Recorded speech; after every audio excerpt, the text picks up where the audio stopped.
Battlerite unleashes a new champion and limited time game mode. Paladins kicks off its first major lore event. World of Warships finds its way into space, and a wild Vanguardian appears in Trove's latest expansion. What's happening, guys? James Blonde here with a weekly recap for gaming news and announcements of the week of March 30th, 2018. And kicking off this week's news, we have Shroud of the Avatar, launching March 27th this past week, bringing Richard Garriott's vision of a new Britannia to life. The game combines many of the key features that made the Ultima series popular, including the freedom to explore a living fantasy world, a player-driven crafting and economic system, the ability to create a classless avatar, and a really engaging storyline. We got the opportunity to talk to Richard Garriott himself a couple years ago at E3, see the game early on, and it looks like it's come a long ways since then. Throughout the game, players will also be confronted with ethical choices based on virtues and principles, and an experience that can be shared online with friends or played solo. Looks like one we're going to have to check out. Tapping back into some older news, now that it's become a little bit relevant, Tera Online announced its official release date for the MMO on consoles. So now players will be able to experience the action combat that Tera Online has become so well known for on the PS4 and Xbox One this April 3rd, next week. Players who just can't wait to get their hands on the console version of the game, of course, can purchase a Founders Pack that will give them access, a full week head start access. So that's already going on currently, as well as a variety of compelling in-game items that die-hard players won't want to miss out on. Pretty cool stuff. Next up, with Open Beta 68 and Paladins, comes the game's first major lore event called Siege of Ascension Peak. In this event, Paladin and Magistrate forces duke it out on the game's newest map, known as Ascension Peak. Players can fight to turn the tide of battle in favor of the Paladins, or defeat Yenos on behalf of House Ico.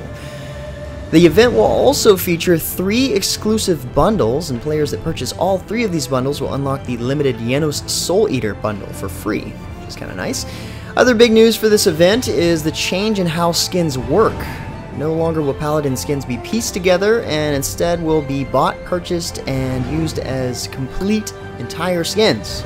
This change is intended to improve the quality of skins created and will free developers from the tedious task of and limitations dealing with making sure that all of these skin pieces fit together properly and don't look terrible, which is probably hard to do. Players who owned a cosmetic piece of skin before the update will receive the entire skin, ensuring nobody loses out on skin pieces they've acquired. This is getting creepy, talking about a bunch of skin. On perhaps a slightly similar note, Battlerite unleashed the new champion this week, Ulrich, the Unwavering Light. Wielding a Hammer of Justice, Holy Light, and the Aegis of Divinity, Ulrich is focused on supporting his team with his shields and healing skills, but that doesn't mean you want to get into a melee fight with him either.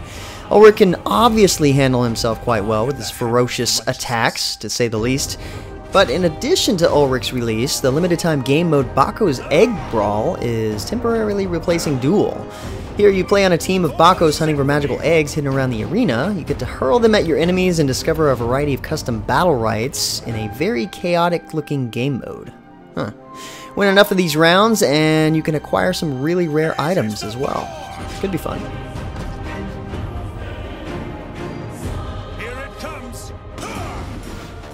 Up next, Trove's latest expansion is here in Trove Heroes. Most notably, this expansion adds in the new class Vanguardian, as well as the city of Luminopolis.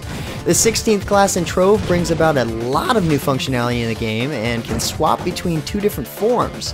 The Vanguardian's melee form has a flurry of punch combos and eye lasers, whereas the range form gives the Vanguardian the ability to fire plasma blasts and fiery orbs at his enemies. Because why not? The expansion is also loaded up with new allies, materials, mounts, and beacons, which can be used to summon Mega World Bosses. Just had to sound epic. The new adventures in the game also include rampages, which are events when giant kaiju spawn from Neon City. The kaiju are titanic in size and can take chunks out of buildings with their mighty swings. And of course they require tons of players in order to bring them down, so that's always good. Needless to say, this expansion is packed full of new content. Check out the link in the description below for even more details. Next up, Crossout received a massive update this past week, focusing heavily on the game's PvE experience.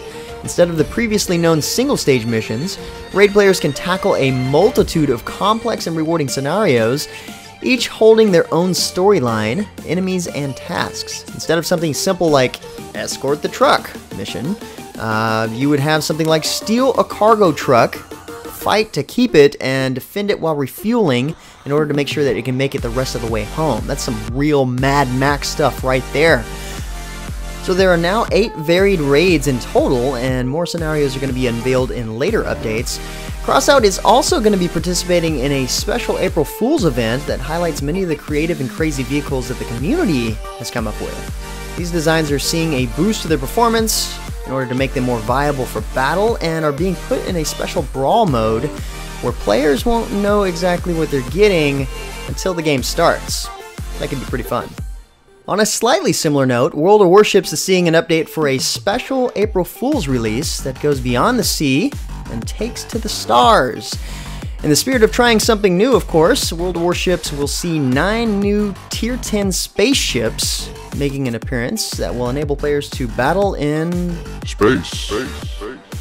The limited time Space Warships game mode will be available to all level 12 players who have a tier 6 ship or higher. And to unlock the spaceships, of course, you'll have to first complete a special battle mission. Don't miss out on your chance to try this out. These game modes are usually fun when it comes to wargaming. And finally, Has-Been Games, makers of Battle Discs, are working together with Black Desert to bring you a new TCG that... who am I kidding? April Fool's is on Sunday, so I figured, I'd get in the spirit a little. It also happens to be Easter, which is a bit weird. Might just want to stay home and play some games. Could be dangerous with that combination. Anyway, guys, that's about it for all the major news and announcements this week. Like always, thanks for your support. For more information on the news topics, check the links in the description below. Feel free to discuss the news and more news in the comments below. Don't forget to like, subscribe, and share this video. But until next time, guys, that's going to be it from me. I'm James Blonde. See you out there, gamers.